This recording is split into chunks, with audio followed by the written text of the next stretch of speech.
ମୋର ଏମିତି ଅବସ୍ଥା କାହିଁକି ହେଲା ଜାଣିବା ପାଇଁ ହେଲେ ଭିଡିଓଟି ଲାଷ୍ଟ ଯାଏଁ ଦେଖନ୍ତୁ। रोम रोम ହାଏ भाइयों। ଗାଇସ୍, ଜୟ Jagannath, welcome to my mini blog. ଏଇ ବ୍ଲଗରେ ମୋର 2 ଦିନର ବ୍ଲଗ ଦେଖିବା ପାଇଁ ପାଇବେ। ଏଠି ମୁଁ କଲେଜ ପାଇଁ ରେଡି ହେଇକି ବାହାରି ଯାଇଥିଲି କଲେଜ। ତାପରେ ମୁଁ ଖାଇ ଦେଇଥିଲି ରୁଟି ଆଉ ଛେନାପୋଡ଼, ଯୋଉଟା କି ବହୁତ ଟେଷ୍ଟି ଥିଲା।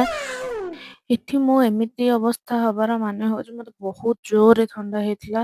ସକାଳୁ ମୁଁ ଏମିତି ଛିଙ୍କିଛି ଯେ ସନ୍ଧ୍ୟାବେଳେ ଯାଏଁ କହିବାର କଥା ନାହିଁ। ମୋ ଅବସ୍ଥା ପୁରା ଖରାପ ହେଇଥିଲା। ତା ଭିତରେ ଏକ୍ଜାମ ମୁଁ ବହୁତ କଷ୍ଟ ଦେଇଛି। ମୋ ଥଣ୍ଡା ଚକ୍କରରେ ବି ମୋ ମହିଳା ମିତ୍ରକୁ ବି ଥଣ୍ଡା ହେଇଯାଇଛି।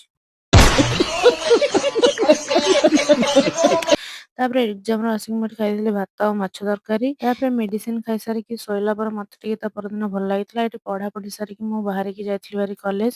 କଲେଜରେ ମୋ ମହିଳା ମିତ୍ର ମତେ ଦେଇଥିଲା ପେଟିସ୍ ଖାଇବା ପାଇଁ। ତାପରେ ଏକ୍ଜାମ ସାରି ପେନ୍ ଆଉ ଚକୋଲେଟ ନେଇ ଫ୍ରୁଟି ପିଇକି ମୋ ସାଙ୍ଗର ମୋର ଘରକୁ ପଳେଇ ଆସିଲୁ। ବ୍ଲଗଟା ଏଠି ରଖୁଛି। ଜୟ ଜଗନ୍ନାଥ।